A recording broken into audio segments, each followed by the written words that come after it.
Okay, good afternoon, students and educators alike. We are here today to talk about the 10 essentials and their use in the backpacking world.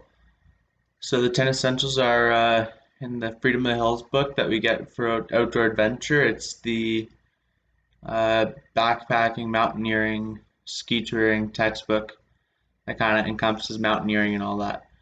So, the first of the 10 essentials that we have today is the compass. So real quick, a compass is used for pointing you in the right direction so you can get where you need to go. It's used for backpacking. There's a few. The first one is just for simple navigation. So I need to head in that bearing. So let's say 36 degrees north, and you can go set the compass to where you need to go. Follow it in the Adirondacks. The bearing is 13.6 minus 13.6 degrees, so that you can adjust the bearing so you can point yourself in the right direction. It's also a good piece of PPE, so if you need to, if you get lost or separated from the group, but camp is approximately southwest, you can point the compass in the direction of southwest and get yourself back towards the camp. And you can also take bearings off a landmark, because if you have a map, so you have Mount Marcy there and you have that mountain there, you can triangulate yourself to figure out where you are on the map so you can get back to camp. So that's the use of a compass in the backpack setting. The second essential is sun protection. So we got the speed goggles on here, and we also have some sunblock. So the use for these is just to protect your eyes and your skin from the sun and overheating. So as the sun shines on you, you tend to sweat, and your body has to work harder to keep itself going. So you need to drink water and keep hydrated, but that also comes down to just if you keep the sun off you, you don't have the risk of sunstroke as high and other things like that, which, as you saw, just people like Hudson on Sea Kayak X, by about day 6 after their sunburn, they just weren't having it anymore. They didn't have the strength as much, and they just were in a bad mood and not in a very good place. So that gets serious to the point that they're just not able to keep functioning. So that's what sun protection would be for. Because in the backpacking setting, you're carrying a big pack and some technical terrain sometimes, and you don't want people to necessarily be having issues in compromised positions like along a ridge. All right, so the third piece of PP, or the third essential that we have, is the jacket, so or extra clothing. So this is just a New Balance down jacket that I have for this example, but essentially what you'd use it for backpacking is just layering. So you have extra clothing, so if you're too hot, you can take stuff off, stick in your bag, but if you're too cold, you always have that one layer to go up. It's like having that extra gear on a bike. If you're riding your bike or you're in a race, you want to be able to spin, you always want to be able to have that extra gear so you can just go that little bit faster and a little bit harder, or you can scale it back. So backpacking, if you get up to the top of a mountain, and you want to hang out there for a little bit and take some photos, you can throw that extra layer on. So when your body stops working because you're not walking uphill anymore, you can cool off, and you can keep yourself warm while on top of that mountain, and you don't get cold because the walk down you're not working as hard as you are on the way up. So yeah, that's what you'd use extra layers for in the backpacking world. The fourth essential that we have are headlamps or light. So I got two here. They're both black diamonds. This one's a bit brighter than this one, but the use of it's for, especially this time of year, it's getting dark at 4 p.m. So if something goes wrong, you want to have in your pack so you have A, light, and B, what's great about headlamps is you have hands-free lights. So you're able to do stuff. You're able to walk, scramble, use two trekking poles, and still look and see where you want to go. So that's the point of having two headlamps. A bit of advice for that is bring some spare batteries. So if your headlamp dies on you, you might not have two, and you can switch the batteries in it and keep going. The next essential is first aid kit. This is just my personal first aid kit. It's small enough. It has what I need. You have tape, scissors, gauze, triangle gauze, I have some Advil Tylenol in there just as a bit of painkillers just in case. I also typically put Voltaren in. I'm not sure if I will for this trip or not because I'm worried about it freezing. I probably will though. And basically, it's just if you get hurt or someone else gets hurt, you have the supplies on hand to be able to get them off wherever you are and into camp and set them up. And if need be, you're able to support them so they have a stable injury and hopefully be able to get them evacuated if need be if you can't just treat the injury on site. So that's why you carry a first aid kit is to be able to bail yourself or your group out.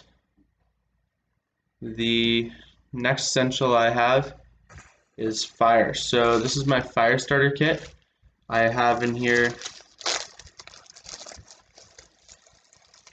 I have 2 lighters. They're not very big lighters, but they light fire. And I also have a few of Chris Malmoth's assignments in here because I didn't need them anymore. So I figure I keep everything in a nice dry bag so they'll still be able to light. And then when I need to do something like light a camp stove or if an emergency happens, we have to set a fire.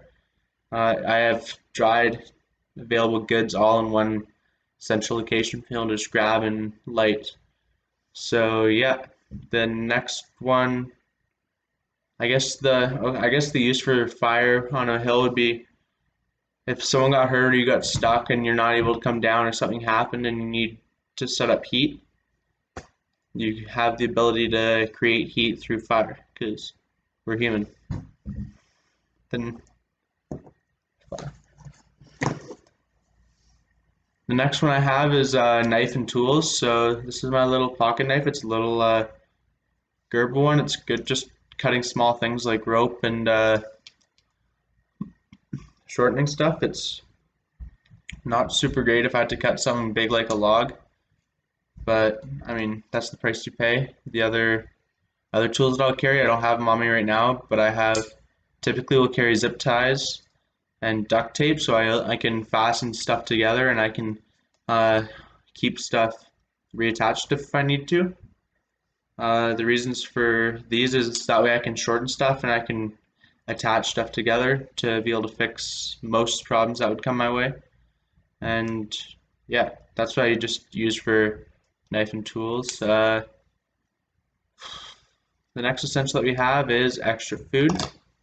So I have a few different types of food here. We got, actually they're mostly just wrappers at this point, but the first one is the Cliff Bar. This is pretty common. They're good. They're about 250 calories each, and they're good. Lots of carbs, light. They just fit nicely in your pack, and they don't taste too awful either. So that's what I like about them. And they're relatively cheap and easy to buy. The next one here is more of a sports specific one. So this is the Jelly Belly Sport Beans. These are a bit more expensive. They're about $2 a packet and there's only a few jelly beans in. So I'd recommend just if you want candy, go buy candy from the store instead of these. I just got these because I had a friend that raced professional road cycling for the Jelly Belly Sport Team and he had a bunch just sponsor ones sticking around. So I snagged a bunch, but basically, these are just normal jelly beans, but they pump them full of vitamins and electrolytes. So, yeah, it's one option. If you're racing bikes or backpacking at an elite level and someone's giving them to you, they're a great source, but you don't really need them for this type of trip. Another one that's good is Big Daddy cookies. You can buy these at most grocery stores, I think. They're around 400 calories each, so they're good because they're high in calories and they taste awesome. They don't have the same nutritional benefits as Cliff Bars, but if you're just looking for sugar, calories, and carbs to quick pump into, then they're kind of perfect. So, yeah, that's it for food. The next ones that we have are signaling device. So we have 2 signaling devices here. The first one is a sighting mirror from an old compass. So you can use this to, if you need to signal, like you can see right here, you can signal planes, or if you had to, you could start a fire with the sun too.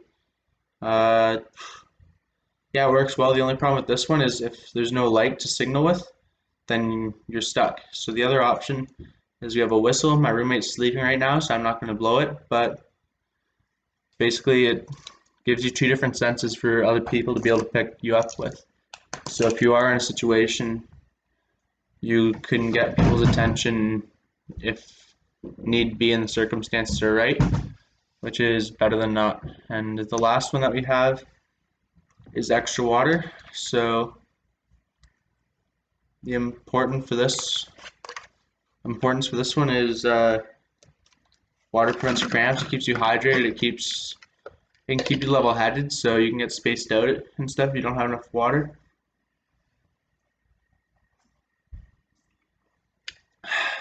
And so, and sometimes you don't have the ability in the field, or it's not necessarily the direct consequence of dehydration that gets you. If you're out for 4, 5, 6, 7 days at a time, it might not hit you for day 1, 2, 3, but by day 4, day 5, day 6, it will really start to snowball, and then the problems with dehydration will get worse and worse, and you could end up getting yourself in some trouble, especially if you're backcountry. So you carry the spare water with you, and an ability to filter the water if need be, even if it's just boiling it, so that you can keep performing and make it through the trip healthy and happy.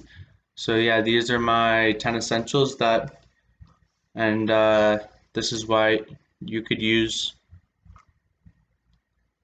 sorry, these are the 10 essentials and their use in backpacking.